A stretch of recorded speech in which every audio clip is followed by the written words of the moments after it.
Hello viewers, কি অবস্থা সবার? তো চলে আসলাম আজকে আরও একটি নতুন ভিডিও নিয়ে। তো আমাদের গত পর্বে আমি একটা ভিডিও করেছিলাম কিভাবে আপনি মোবাইলে স্ক্রল স্ক্রিনশট তৈরি করবেন বা বড় স্ক্রিনশট নেবেন। তো সেটি হয়তো আপনারা সকালে দেখেছেন, যারা সেই ভিডিওটি দেখেন নাই তাদের জন্য আমি ভিডিওটি আই কার্ডে দিয়ে দিব এবং নিচে ডিসক্রিপশন বক্সে লিঙ্ক দিয়ে দিব। তো কথা বাড়াবো না, তো আজকে আমরা শিখব কিভাবে আমরা কম্পিউটারে স্ক্রল স্ক্রিনশট করব বা বড় স্ক্রিনশট নিব। তো আমাদের প্রয়োজন পড়ে আমরা কিভাবে লং একটা স্ক্রিনশট নিই, ওয়েব পেজের নিউজ বা ইউটিউবের একটা টোটাল পেজ কিভাবে নিব, তো সেটাই সহজে বুঝাবো। তো আজকে বিস্তারিত আলোচনা করব না, যারা বিস্তারিত জানতে চান তারা আমার গত ভিডিওটি দেখে আসবেন। তো আমরা সরাসরি ঝাঁপিয়ে পড়বো আমাদের কম্পিউটার স্ক্রিনে এবং দেখব কিভাবে আমরা আমাদের কম্পিউটারে স্ক্রল স্ক্রিনশটটি নিব। তো চলুন আমরা চলে যাই আমাদের কম্পিউটার স্ক্রিনে। তো আমরা চলে আসছি আমাদের কম্পিউটার স্ক্রিনে এবং এখানে আমি একটি ইউটিউব পেজ নিয়ে নিছি, আর এটা হচ্ছে আমাদের একটি নিউজ পেজ। তো আমরা ক্রোম ব্রাউজার থেকে এই দুইটা নিয়ে নিছি। যাদের ফেসবুকের স্ক্রল প্রয়োজন বা যে কোনো স্ক্রল এভরিথিং আপনারা সেগুলো সবই নিতে পারেন। তো সেম ট্রিক্স। তো আমরা প্রথমেই এটাকে নেওয়ার জন্য মাউসের রাইট বাটন ক্লিক করব, দেন ইন্সপেক্টে এখানে ক্লিক করব, এই অপশনটিতে। এটাতে ক্লিক করার পরে আমাদের এখানে আরেকটি অপশন আসছে, যেটার আমরা একটা শর্টকাট কি ইউজ করতে পারবো। এখানে দেখতে পাচ্ছেন Ctrl+Shift+M। তো এখানে আমরা যারা শর্টকাটে কাজ করতে বেশি স্বাচ্ছন্দ্য বোধ করি তারা এটা ক্লিক করব। দেন আমি যদি এখানে ক্লিক করে নিই তাহলে দেখতে পাচ্ছেন আমার এই অপশনটা আসছে। তো এই অপশনটা আসার পরে জাস্ট আমি 3 ডট অপশনে ক্লিক করব। 3 ডট অপশনে ক্লিক করার পরে এখানে ক্যাপচার ফুল সাইজ স্ক্রিনশট, এইটাতে যদি আমরা একটা ক্লিক করি তাহলে আমাদের স্ক্রিনশটটা হয়ে যায় এবং এটি আমাদের অটোমেটিক্যালি ডাউনলোড হয়ে যাবে। তো দেখতেই পাচ্ছেন আমি একটু স্ক্রল করে নিই। তো স্ক্রল শেষ হওয়ার পর এটা অটোমেটিক ডাউনলোড হয়ে গেছে। তো আপনারা নিচে দেখতেই পাচ্ছেন, তো এটি একটি পিএনজি ফরম্যাটে ডাউনলোড হয়েছে।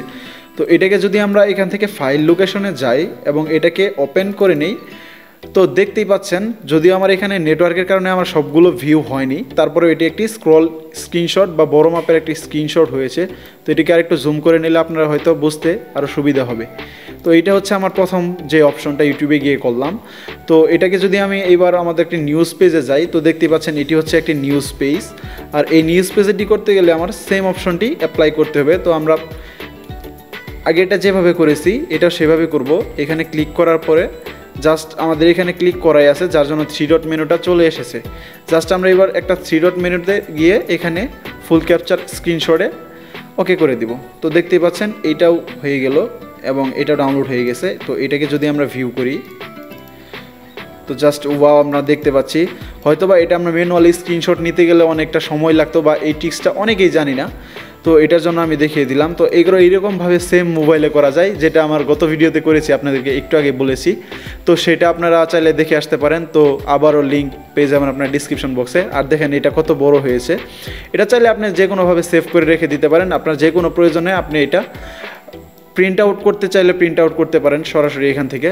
তো ভিউয়ার্স, এই ছিল আমাদের আজকের ভিডিও। আশা করি সকলে খুব সহজে বুঝতে পেরেছেন। তো যাদের বুঝতে একটু সমস্যা হয়েছে বা বুঝতে পারেননি তারা সরাসরি চলে যাবেন নিচে দেওয়া ডিসক্রিপশন বক্সে আমাদের ফেসবুকের গ্রুপের লিঙ্কে। তো সেইখানে গিয়ে আমাদের ফেসবুক গ্রুপে জয়েন করে অবশ্যই আপনার সমস্যাটি অবশ্যই আমাদেরকে জানাবেন বা পোস্টের মাধ্যমে জানাবেন। তো আমরা এখানে যতটুকু পারি আপনাকে সমাধান দেওয়ার চেষ্টা করব। শুধু আজকের এই সমস্যাটি না, আপনার যে কোনো প্রকার টেক সমস্যা বা যে কোনো প্রকার কম্পিউটার বা এরকম শিক্ষামূলক সমস্যার হয়, তো সব কিছুর জন্য আমরা সবসময় আপনাদের পাশে থাকবো। তো আপনারা অবশ্যই আমাদের পাশে থাকবেন, ফেসবুক গ্রুপে জয়েন করবেন। তো এই ছিল আমাদের আজকের মূল ভিডিওটি। হাজির হবো আপনাদের মাঝে নতুন কোনো ভিডিও নিয়ে খুবই তাড়াতাড়ি। সকলে ভালো থাকবেন। আল্লাহ হাফেজ।